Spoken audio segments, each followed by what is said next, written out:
Hi guys, welcome back to the Tech Chap, where today I am comparing two of Microsoft's latest Surface products. We've got the fancy brand new Surface laptop here, as well as the new 2017 Surface Pro, or effectively the Surface Pro 5. So the most obvious difference between them is the fact that this is a traditional clamshell laptop, that's as far as it goes back, whereas this is a proper tablet with a keyboard dock. You can completely disconnect it. You've got the adjustable kickstand at the back, which goes back even further now compared to the Surface Pro 4, and obviously you can then use it as a full Windows 10 tablet. It's also got the optional keyboard here, which costs extra. You've got the optional pen, which costs extra. So if you're going to kit it out for the ultimate sort of creative tablet and accessories, you're going to have to spend a couple of hundred more. But this is the main advantage of going for the Surface Pro over the laptop, because you can't use it like a tablet. So in terms of size, the Surface Pro is a bit smaller. It's a 12.3 inch screen versus a 13.5 inch screen. It's also a bit more lightweight. We're looking at about 780 grams without the keyboard versus 1.25 kilograms on the Surface laptop. And in terms of thickness, well, once you add the keyboard in, there's not a whole lot in it. But the fact is, these are both beautiful devices. Build quality is exceptional on both, as you'd expect, considering the price, and that this is from the premium Microsoft Surface lineup. But the other big difference in terms of design is with the keyboards and trackpads. The Surface Pro is, well, it's a detachable keyboard. It feels a bit hollow. It's not quite as nice to use. The trackpad's smaller.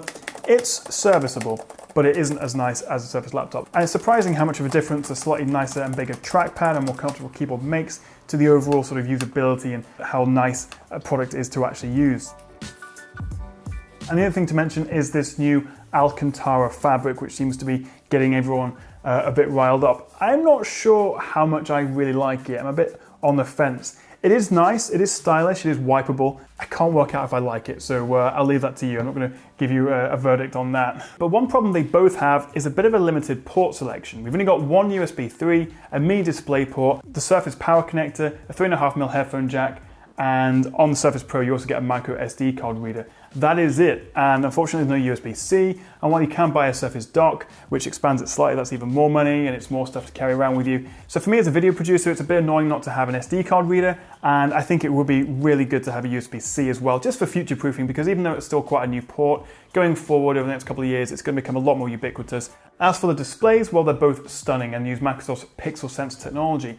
But because the Surface Pro is a bit smaller and also slightly higher resolution, we're looking at 267 ppi on the Surface and 201 ppi on the laptop. Now that's not a big difference, and most of us probably wouldn't really notice, but if you do want the sharpest, the crispest, the most high resolution display, then you're gonna have to go with the Pro. As for speed and performance, well, there's not really much to compare because they both run the latest 7th generation Intel Kaby Lake chips. The Surface Pro starts at the bottom end with a M3, you can also get an i5 and i7, and the Surface laptop starts at an i5 and also with an i7 option. But the Surface Pro is the only one to offer a 1TB SSD if you need tons and tons of storage. And you can expect to easily do some moderate video editing and photoshopping and things like that. Probably not much gaming because we do still have integrated graphics. As for battery life, Microsoft claimed the Surface laptop is good for 14.5 hours versus 13.5 hours on the Surface Pro 2017. But there's an issue with that, and that's because that is quoted based on the Surface laptop running Windows 10s. So Windows 10s is more lightweight, it's more secure, there are speed advantages to it, and I suspect once you upgrade this out of Windows 10s to the Pro, we may also see a bit of a hit in battery life. Now a quick mention on Windows 10s, while this does come with it for the first year, you can upgrade completely free to full Windows 10 Pro. So most people, I suspect, will be doing that. I would certainly do that if I were to keep it. And after that, it's only $50 or £50, so it's not a big deal. A couple of other things to mention, while they both have front-facing cameras which support Windows Hello for unlocking it with your face, the Surface Pro, being a tablet, also comes with an 8-megapixel rear camera.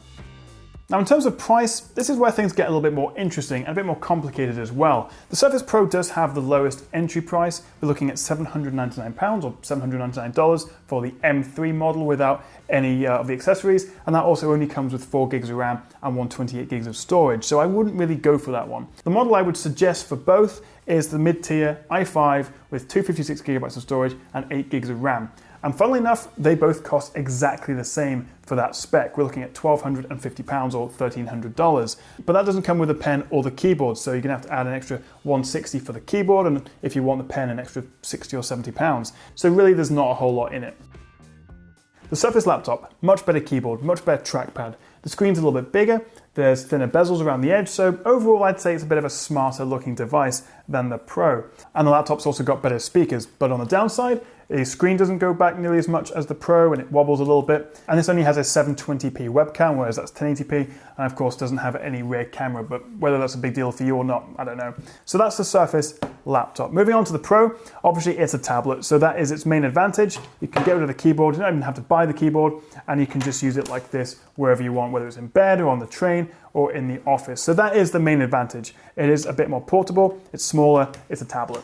It's also slightly higher resolution. It's much better for using with the pen because you can push it right back with the stand. And it's also the only one of these to come with a 1TB SSD option if you want.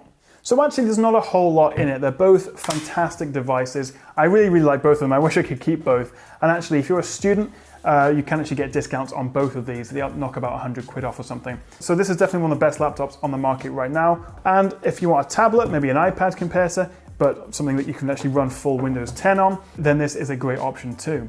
Let me know which one you prefer. Click on the poll at the top right if you're interested in one of these, which one you would go for. And if you enjoyed the video, give me a thumbs up and click that subscribe button. Thank you very much for watching, guys. I'll see you next time right here on the Tech Chat.